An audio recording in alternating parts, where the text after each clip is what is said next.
नमस्कार। आप सभी का बहुत बहुत स्वागत है हमारे खास कार्यक्रम संतान सुख में और मैं हूं आपके साथ रश्मि मेनन। दर्शकों, संतान एक ऐसी खुशी होती है जो हर कोई चाहता है कि उनके जीवन में ये खुशी एक बार जरूर आए। हर कोई चाहता है उनको संतान की प्राप्ति हो जाए, उनका घर आंगन किलकारियों से गूंज उठे और वही संतान बड़ी होने के बाद उनके बुढ़ापे का सहारा बने। लेकिन हर कोई इतना खुश नसीब नहीं होता कि उनको ये खुशी हासिल हो जाए। बहुत से लोग ऐसे होते हैं जिनको संतान की प्राप्ति नहीं हो पाती, बार बार मिसकैरेज हो जाता है, तमाम प्रकार के प्रयास करते हैं, आयुर्वेद का सहारा लेते हैं, ज्योतिषाचार्यों के पास जाते हैं, आईवीएफ करवाते हैं, लेकिन उनको संतान की प्राप्ति नहीं हो पाती है। आखिरकार क्यों ये सब समस्याएं उत्पन्न होती हैं? किस प्रकार से आपका घर आंगन किलकारियों से गूंज सकता है? कैसे आपको संतान की प्राप्ति होती है? कैसे आपकी खाली झोली भर सकती है? यही सब आपको बताने के लिए आज हमारे साथ स्टूडियो में मौजूद है जाने माने प्रसिद्ध डॉक्टर नरेंद्र राठी जी। तो आइए इनका स्वागत करते हैं। डॉक्टर साहब, आपका बहुत बहुत स्वागत है। नमस्कार। तो दर्शकों, आपको बताना चाहूंगी कि डॉक्टर साहब जो हैं वो 10 साल से, लगभग 10 साल से ज्योतिषाचार्य के माध्यम से, साथ ही आयुर्वेद के माध्यम से लोगों को ये बताते हैं कि कैसे उन्हें संतान की प्राप्ति हो पाती है। साथ ही साथ सर जो हैं उनका अपना एक इनफर्टिलिटी क्लिनिक है, डॉक्टर राठी इनफर्टिलिटी क्लिनिक, जो कि जनकपुरी में है। वहां बहुत से लोगों को उनकी संतान की प्राप्ति करवा चुके हैं, उनकी खाली झोली भर चुके हैं। तो चलिए इस कार्यक्रम को आगे बढ़ाते हैं और डॉक्टर साहब से जानते हैं कि कैसे संतान की प्राप्ति हो सकती है। लेकिन अगर आप भी निसंतान हैं, आप भी अपने दाम्पत्य जीवन को सुखी तरीके से जीना चाहते हैं, संतान की प्राप्ति करना चाहते हैं, तो जो नंबर आपकी टीवी स्क्रीन पर दिखाए जा रहे हैं, आप अभी संपर्क कर सकते हैं और डॉक्टर साहब से मार्गदर्शन प्राप्त कर सकते हैं। अपनी खाली झोली को किस तरीके से भरा जाए ये जान सकते हैं। नंबर लगातार आपकी टीवी स्क्रीन पर दिखाए जा रहे हैं। तो डॉक्टर साहब, जैसे कि आप निसंतान जो लोग होते हैं उनका इलाज करते हैं, उनको ये खुशी आप देते हैं कि उनकी झोली भर सके, उनको संतान की प्राप्ति हो सके, घर आंगन किलकारियों से गूंज सके, क्योंकि बिना संतान के घर आंगन सब कुछ अधूरा सा होता है, एक सूनापन सा होता है। आप उनका ये सूनापन खत्म करते हैं। लोगों के पास जब कोई और ऑप्शन नहीं रह जाता, संतान की प्राप्ति नहीं हो पाती, तो एक ही मात्र ऑप्शन रह जाता है आईवीएफ। लेकिन आजकल देखा जाता है कि आईवीएफ बहुत ज्यादा फेल हो रहा है, तो उसका कारण क्या है? देखिए, यदि आज की बात करें, ये आज की बात नहीं है, यदि आप गूगल करेंगे तो गूगल पे आपको जो रिजल्ट मिलेंगे वो 40% होते हैं। 40% का मतलब ये हुआ कि आपको 40% ही सफलता मिल सकती है आपको आईवीएफ से। तो बेसिकली होता क्या है कि जो एग की क्वालिटी है वो अच्छी नहीं हो पा रही है। उसका वजह ये है कि बौद्धिक, ऐसा बताया जाता है, रिसर्च जो हमारे पास सामने आई है उसमें ये बताया जाता है कि जैसे जैसे आदमी की बुद्धि की क्षमता बढ़ती जाती है तो एएमएच का लेवल है वो कम होता चला जाता है। आजकल आप गांव में भी देखोगे तो वहां पर फर्टिलिटी की इतनी दिक्कत नहीं है, और जो मेन दिक्कत आ रही है वो एएमएच को लेके आ रही है। और अभी कुछ दिन पहले हम लोगों के पास में नवभारत टाइम्स की एक बहुत अच्छी रिपोर्ट आई थी, उसमें भी ये बताया गया था 21 साल की उम्र में भी जो हम लोग कर रहे हैं, एएमएच के टेस्ट करके देख रहे हैं, उसमें भी उनके जो है काफी या तो नीचे हैं या ऊपर हैं। मतलब ये 2 से 4 के बीच में होना चाहिए नॉर्मल इसका लेवल। तो हम लोग जो देख रहे हैं वो करीबन 1 पॉइंट कुछ या 0.94 इस तरह के जो हमें इसके रिजल्ट मिल रहे हैं। या फिर कुछ पेशेंटों में देखा गया 16 है, 18 है, 22 है। यदि उस तरह का भी होता है एएमएच तब भी संतान नहीं हो पाती। तो उसके बारे में मैं ऐसे आपको बता देता हूँ कि एएमएच होता क्या है, और क्योंकि एक दर्शक चाहता भी है, काफी लोग। देखिए, सबसे पहले 2-3 चीजें जरूरी होती है टेस्ट के लिए। मैं बता देता हूँ कि टेस्ट में एक तो आदमी की जांच करा ले, 200 रुपए की जांच होती है, और साथ साथ में अपनी क्या नाम है फॉलिकल स्टडी कराए जिसे हम अंडे की जांच कहते हैं, और साथ साथ में एचएसजी कराए। एचएसजी का मतलब हुआ ट्यूब की जांच, फॉलोपियन ट्यूब की जांच, उसका भी एक बहुत बड़ा रोल होता है। और साथ साथ में एएमएच जरूर कराए। एएमएच लेडीज का होता है, वो कभी भी करा सकते हैं, मतलब उसका मेंसेस से कोई लेना देना नहीं है, खाली पेट या भूखे पेट उसकी कोई जरूरत नहीं है, जब भी चाहें अच्छी सी लैब से करा सकते हैं। यदि आपका एएमएच 2 से 4 के बीच में है तो आपका मतलब बहुत बड़ा सिरदर्द खत्म। इसका मतलब ये हुआ कि आपकी एग की क्वालिटी बहुत अच्छी है। एएमएच हमें दोनों चीज को दर्शाता है कि आपकी क्वालिटी कैसी है, क्वांटिटी कैसी है। मतलब एक जो अंडे हैं वो मां से मिलते हैं गर्भकालीन, और इसके बाद में वो जब बच्चा बड़ा होता है, और बच्चा बड़ा होने के बाद में वो अंडा एक एक पक के बाहर आता है, और पक्के आने के बाद में उसी से बच्चा बनता है। जो भ्रूण तैयार होता है, एम्ब्रियो कहते हैं हम लोग अपनी भाषा में उसको, वो एग से ही बनता है। तो ये एएमएच का जो टेस्ट है वो यही बताता है कि एग की क्वालिटी कैसी है। यदि वो 2 से नीचे आ रही है तो समझ लीजिए आपके अंडे अच्छे नहीं है। यदि 4 से ज्यादा जा रही है, जैसे हम लोगों ने देखा, ये पेशेंट था हमारा, एक दिल्ली का पेशेंट था जिसमें करीबन 16 के आसपास इसमें था ये पेशेंट, और 16 को हम लोगों ने 2 महीने ये मेडिसिन दी हम लोगों ने, तो 2 महीने के बाद में इसकी जो रिपोर्ट है वो करीबन 7.57 आई है इसमें। तो ये 7.57 भी अभी ज्यादा है, 4 के आसपास मैंने बताया। इसमें होता क्या है कि इसमें हर महीने जो एग निकलता है वो एक एग निकलता है मेंसेस के करीबन 12 से लेकर 16वें दिन के बीच में। एक मोटा आइडिया बता रहा हूँ आपको। तो 12 से 16वें दिन के बीच में जो एग निकलता है, इसमें 500 से 600 एग जो है भाग लेते हैं, रेस लगाते हैं एक तरह की। वो आपकी जो लगाते हैं, ये फॉलिकल स्टडी से हम लोग इसको देख सकते हैं। ये होता है, यहाँ पर अंडे होते हैं, ये फॉलोपिन ट्यूब होती है, एक राइट में एक लेफ्ट में। तो यहाँ ये रेस लगती है और इस रेसिंग में से एक अंडा ही मैच्योर होके निकलता है। अब उस अंडे की यदि क्वालिटी अच्छी नहीं है तो बच्चा नहीं हो पाएगा। यदि उसकी क्वालिटी यदि हाई है, ज्यादा है, एएमएच 4 से ज्यादा है, 8 है, 10 है, 12 16 22 तक के हम लोगों के पास में पेशेंट आते हैं, और 2 महीने में हम लोगों ने देखा है कि वो कम हो जाते हैं। तो ये जो मेडिसिन है जो हम लोग देते हैं, ये हमारी मेडिसिन नहीं है। ये कहना कि डॉक्टर राठी की मेडिसिन है, ये झूठ बात है। भेषज रत्नावली का ये पृष्ठ संख्या है 729, इस पृष्ठ संख्या पे ये दवाई लिखी हुई है। और हमने करीबन मुझे 25 साल हो गए आयुर्वेद का ज्ञान लिए हुए, और 25 साल में हम लोगों ने इस दवाई को दे के देखा। तो दवाई दे के देखा, एएमएच पहले हम लोग नहीं कराते थे क्योंकि अवेलेबल ही नहीं था। ये तो करीबन 10 साल से हम लोग करा रहे हैं एएमएच को। तो पहले हम लोग दवाई दे दिया करते थे, हमें भी नहीं पता होता था कि इससे होता क्या है। पर अब पेशेंट, अच्छा टेस्ट भी थोड़ा महंगा है, सभी से कह भी नहीं सकते कि भाई आप बार बार करा लो। तो पेशेंटों के पास भी अब इतना पैसा है कि वो करा सकते हैं, टेस्ट करा सकते हैं। तो हम लोग यही कहते हैं कि 2 महीने आप दवाई खाओ। अच्छा, 2 महीने के बाद में यदि आपको रिजल्ट मिलेंगे तो मिल जाएंगे। 2 महीने से ज्यादा आपको खाने की जरूरत नहीं। हाँ, यदि इंक्रीज होता है तो ठीक है, मतलब जिनका मतलब कम है, जैसे 0.94 है या इस तरह का है, तो ये 2 महीने में बढ़ा देता है। ये मेरे पास में एक उसकी रिपोर्ट है बढ़ाने वाली की। ये एक आईवीएफ सेंटर था, उसमें से ये पेशेंट आया था, 0.97 इसकी रिपोर्ट थी ये वाली, और इसको हम लोगों ने 2 महीने दे के देखा, तो 2 महीने में ये इसको 1.45 की रिपोर्ट हमारे पास में मिली इसको। ये आईवीएफ में गया था तो इसको एग डोनर के लिए कहा था। इनमें देखिए करते ही हम इसलिए हैं ये एग को, यदि ये 0 पॉइंट से नीचे होता है तो बाहर से हम अंडे लेते हैं, तब बच्चा बना के करते हैं। यदि ये बढ़ा हुआ है तो उसके एग से तो करेंगे हम लोग, पर इसमें जनरली हम लोग जो देख रहे हैं, यदि हम आईवीएफ भी करते हैं तो एबॉर्शन हो जाते हैं क्योंकि एग की क्वालिटी अच्छी नहीं है। यही कार्यक्रम का जो मकसद है कि यही है कि मरीज समझे कि उसके अंडे की क्वालिटी अच्छी होनी चाहिए। यदि उसकी क्वालिटी अच्छी है तो उसको पक्का संतान हो जाएगी। यदि ट्यूब खुली हुई है तो आईवीएफ तक जाने की जरूरत नहीं है। कई बार ऐसा होता है कि रेसे इसके ट्यूब के, जो मैं आपको दिखा रहा था, ये फॉलोपिन ट्यूब होती हैं, तो कई बार ट्यूबरक्लोसिस वगैरह हो जाती है। तो जब ट्यूबरक्लोसिस इसमें हो जाती है, देखिए एग यहाँ से आता है, यहाँ से ये खींच के लाती है। इसके 3 काम होते हैं ट्यूब के। अंडे को, जो बच्चा कंसीव होता है वो इसी में होता है।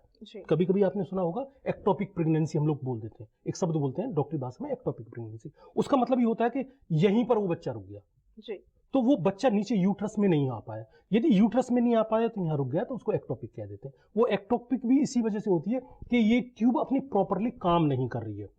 इसके 3 काम होते हैं। एक तो फर्टिलाइज करवाना, वहीं पर स्पर्म ऊपर जाएगा ट्यूब तक, यदि ट्यूब तक स्पर्म जा रहा है और अंडा उधर से आ रहा है तो उसको ये 3 दिन संभाल के रखती है बच्चे की तरह, और 3 दिन के बाद में इसको नीचे वापस यूट्रस में भेज देती है।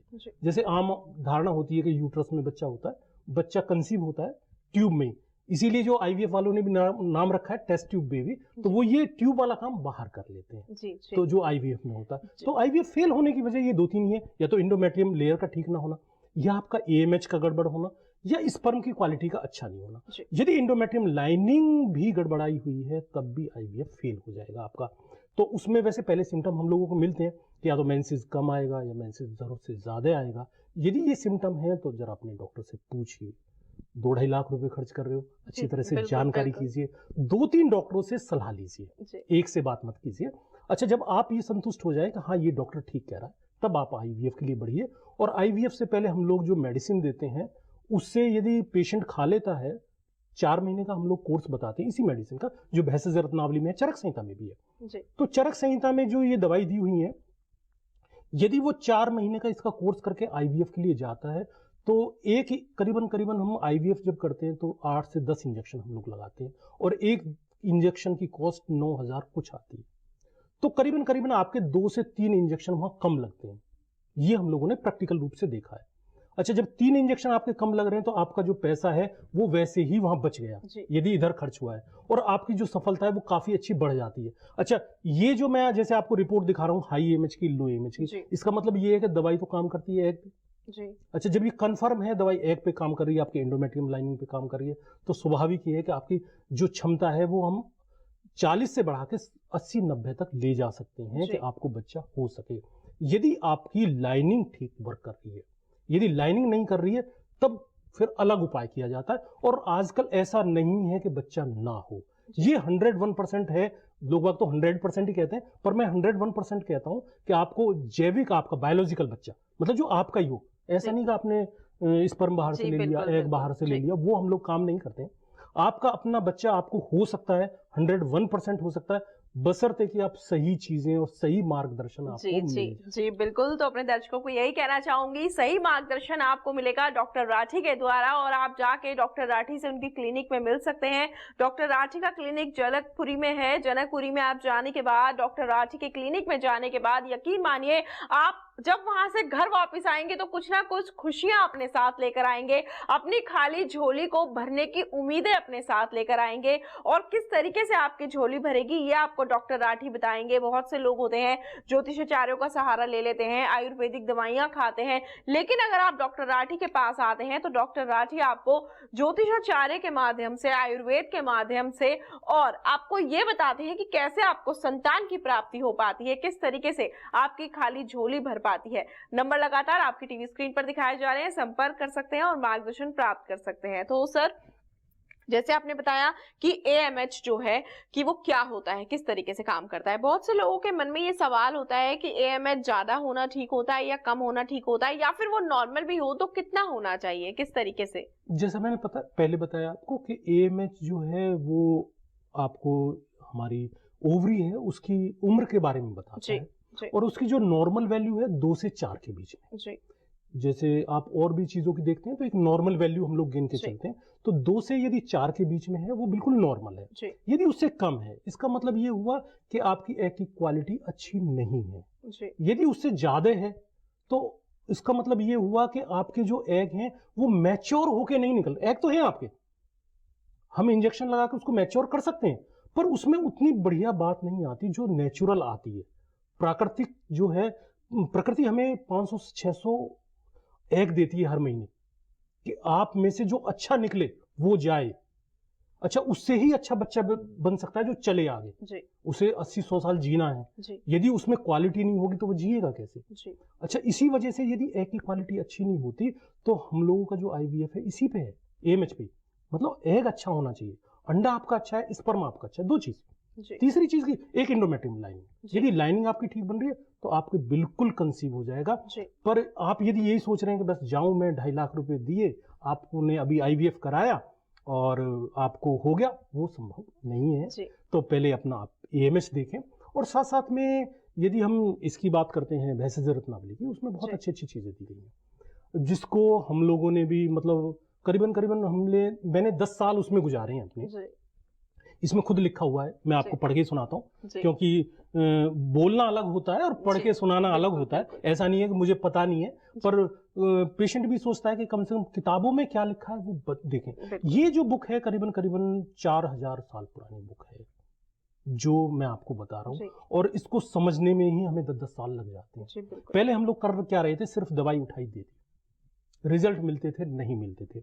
अब इसमें क्या लिखा हुआ है देखिए, इसमें लिखा हुआ है, जिस स्त्री को बार बार संतान होकर मर जाती हो, जिसने अनेक औषध मंत्र व्रत उपवास आदि का प्रयोग करके भी देख लिया हो, तब भी उसको यदि संतान ना हो रही हो तो इस मेडिसिन को ले। अब इसका ये एक पार्ट हुआ कि भाई जिसने ये कर लिया तो इसका मतलब ये दवाई बहुत काम करती है, पर ऐसा नहीं है।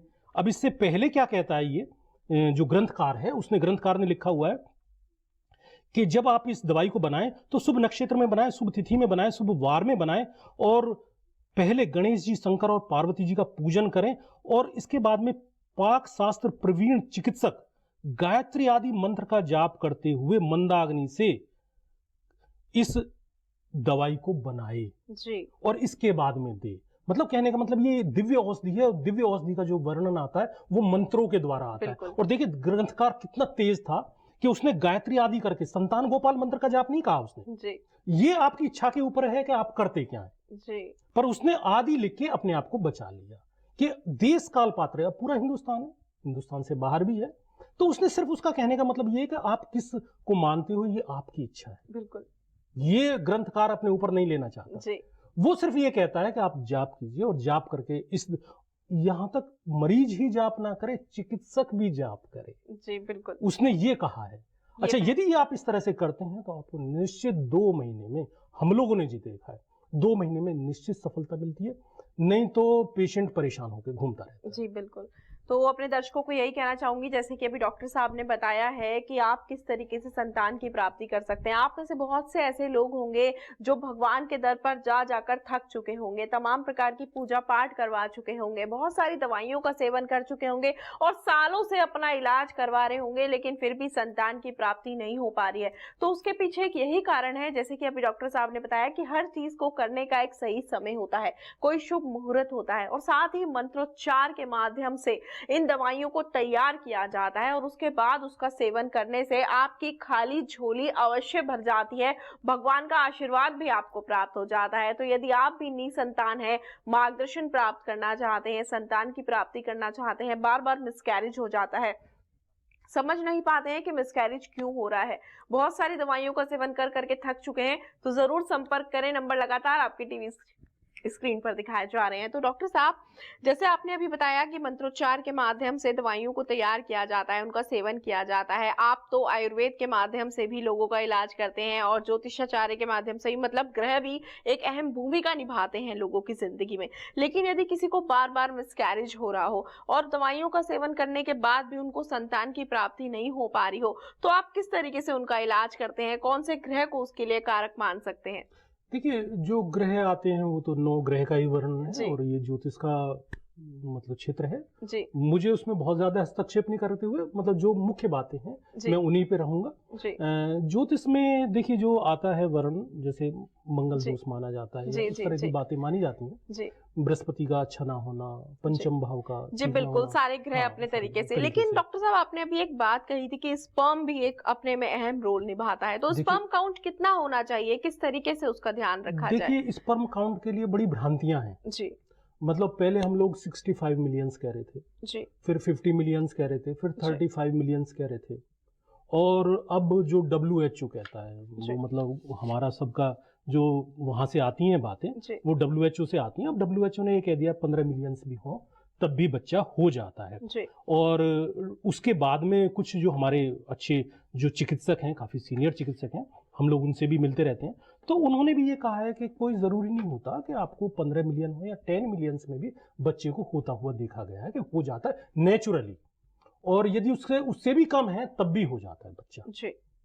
मतलब ऐसा नहीं है। पर अब ग्रंथकार, जैसे आपने कहा बार बार गर्भपात हो जाता है, तो जी। देखिए ग्रंथकार कहता है, मैं नहीं कह रहा हूं, जी। ग्रंथकार कहता है कि इस दवाई को दोनों खाएं।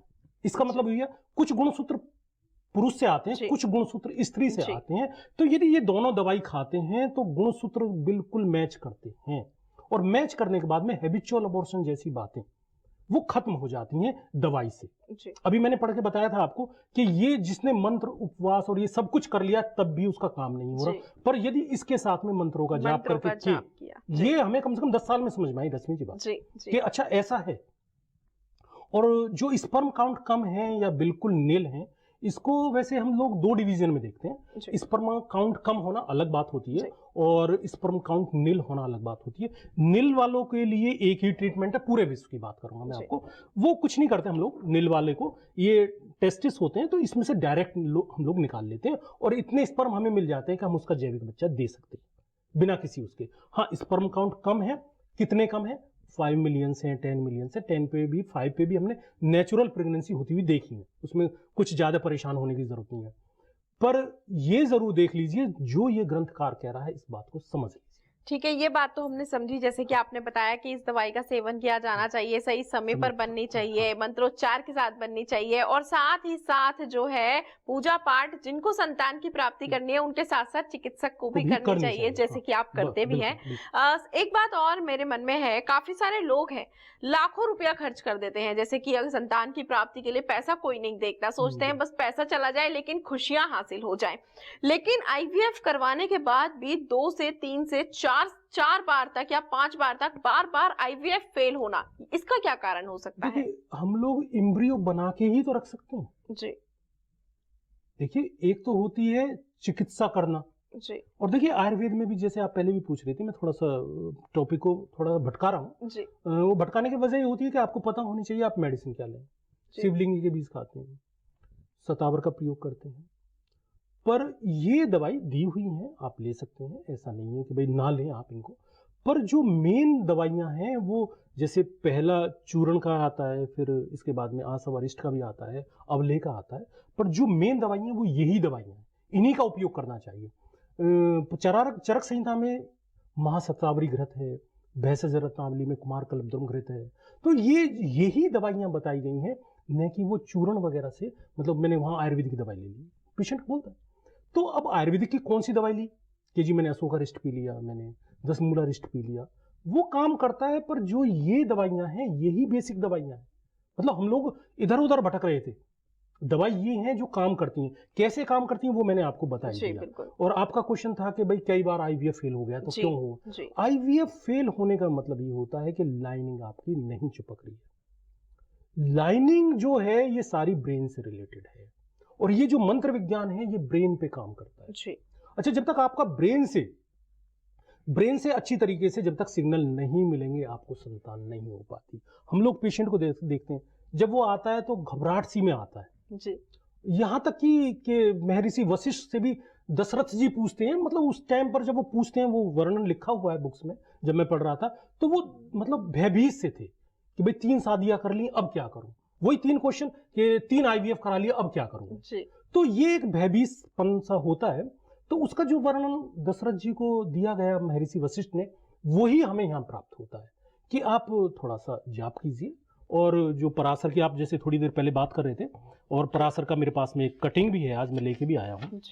पराशर होरा शास्त्र क्या कहता है, देखिए उसमें सबसे पहले आता है, ये पराशर होरा शास्त्र है, और यही जो चिकित्सक वर्ग में, मतलब उसमें ये ज्योतिष वर्ग में इसकी सबसे बड़ी महत्ता है। इसी को जितने भी ज्योतिषी फॉलो करते हैं इसी को करते हैं। इसमें भी यही बताया है कि जो संतानहीन व्यक्ति होता है वो, उसको सदगति नहीं मिलती है, ऐसा लिखा हुआ है। मतलब यदि आपने शादी करी है तो आपको संतान होनी आवश्यक है जी। बिल्कुल, यदि बिल्कुल। मतलब ये कहता है, तो ये कहता है कि पूर्व श्राप का फल।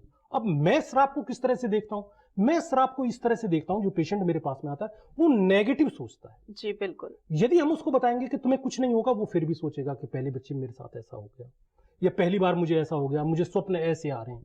मतलब उसके मन में एक नेगेटिविटी इतनी बन जाती है।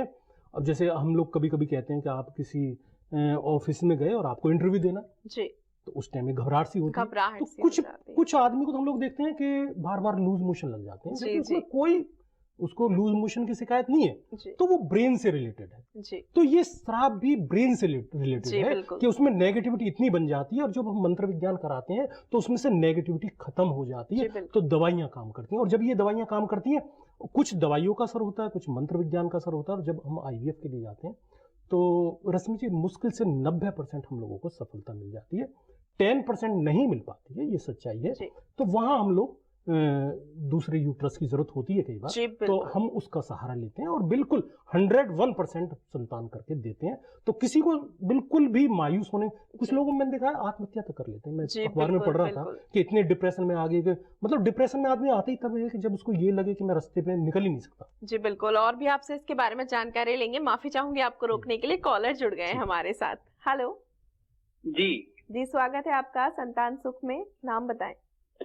जी प्रशांत बात कर रहा हूँ वाराणसी से। जी प्रशांत जी, डॉक्टर साहब आपको सुन पा रहे हैं, सवाल पूछें अपना। डॉक्टर साहब नमस्ते। नमस्कार जी। नमस्कार। डॉक्टर साहब, मेरे एक मित्र हैं और उनकी शादी को लगभग 5 साल हो गया है, लेकिन अभी उनको बच्चा नहीं है। बहुत परेशान रहते हैं हम। कई जगह जा जाके कुछ भी नहीं रिजल्ट आ रहा है। तो क्या कुछ मार्गदर्शन कर सकते हैं? देखिए, ये जो नंबर चल रहे हैं, आप व्हाट्सएप पे रिपोर्ट भेज दीजिए, और रिपोर्ट में यदि एएमएच नहीं हुआ हो तो उनका एएमएच करा लीजिए, और साथ साथ में जो उनकी फॉलिकल स्टडी जहाँ तक हुई होगी, और स्पर्म काउंट भी हुआ होगा जहाँ तक हम लोग समझ रहे हैं, क्योंकि हर आदमी इलाज के लिए जाता ही है कहीं ना कहीं। और यदि जैसा भी होगा आपको पूरा मार्गदर्शन दिया जाएगा, क्या जरूरी है क्या नहीं। और पहले अपनी रिपोर्ट भेज दीजिए, जरा एक बार रिपोर्ट देख लेते हैं कि कहाँ दिक्कत है, क्योंकि कभी कभी पेशेंट होता कुछ है, उस समझ में कुछ और आता है, बताता कुछ और है। तो आप एक बार रिपोर्ट भेजें और फिर फोन करें, जरूर आपको जहां तक है आपकी पूरी सहायता हम लोग करेंगे। जी बिल्कुल। तो जिस प्रकार से आपको डॉक्टर साहब ने बताया है कि आप अपनी रिपोर्ट एक बार व्हाट्सएप कर दें, उसके बाद रिपोर्ट्स को देखने के बाद आपको डॉक्टर साहब बताएंगे कि आपके लिए क्या सही है, क्या गलत है, और किस तरीके से आपको संतान की प्राप्ति हो सकती है। तो नंबर लगातार आपकी टीवी स्क्रीन पर दिखाए जा रहे हैं, आप इन नंबर्स को नोट कर लें। जो दर्शक कोई जानकारी प्राप्त करना चाहते हैं वह भी इन नंबर्स को नोट कर लें, वो कॉल करके जानकारियां प्राप्त कर सकते हैं। और जिस प्रकार से डॉक्टर साहब ने बताया है कि आप अपनी रिपोर्ट भेज सकते हैं, व्हाट्सएप कर सकते हैं और जानकारियां प्राप्त कर सकते हैं, मार्गदर्शन प्राप्त कर सकते हैं। साथ ही आप व्यक्तिगत रूप से भी आकर डॉक्टर साहब से मिल सकते हैं, उनसे कंसल्टेशन आप जो है ले सकते हैं। आने के बाद डॉक्टर साहब से ये जान सकते हैं कि क्यों आपको संतान नहीं हो पा रही है, क्यों बार बार मिसकैरेज हो रहा है। नंबर लगातार आपकी टीवी स्क्रीन पर दिखाए जा रहे हैं। तो डॉक्टर साहब, संतान जो है एक बहुत बड़ा सुख होता है, जिसके लिए लोग कुछ नहीं देखते, पैसे खर्च करने के लिए भी मजबूर हो जाते हैं कि बस हमें किसी भी प्रकार से संतान की प्राप्ति हो जाए। लेकिन एक तरफ तो बार बार मिसकैरेज की बात आ जाती है कि बार बार मिसकैरेज हो जाता है, कंसीव नहीं हो पाता है। तो वहाँ खान पान भी देखना आवश्यक होता है कि हम किस तरीके के पोषक तत्वों को जो है ग्रहण करें, कैसे पोषक तत्व खाएं जिससे कि हमारी सेहत भी अच्छी रहे और बच्चा भी हमारा तंदुरुस्त रहे। लेकिन लोग इन चीजों पर ध्यान नहीं दे पाते, क्योंकि आजकल लोग जो है बहुत ज्यादा बाहर का खाना पसंद करते हैं। तो किस तरीके से आहार विहार का ध्यान रखना चाहिए? देखिए, एक तो जैसे आपने 2 शब्द बोले, आहार विहार। जी। तो आहार में जो आपको बताया जाता है, नॉर्मली आप खाना लीजिए, नॉर्मली डाइट लीजिए, थोड़ा बहुत यदि दूध लीजिए, थोड़ा सा फल लीजिए। बाहर की चीजें जैसे कोल्ड ड्रिंक्स वगैरह हैं, या जिससे मतलब और जैसे फास्ट फूड वगैरह है, उनका कोई हमारे पास में मतलब पता नहीं है, उसमें बताते हैं केमिकल्स वगैरह होते हैं, ऐसा मतलब हमारे पास रिपोर्ट है।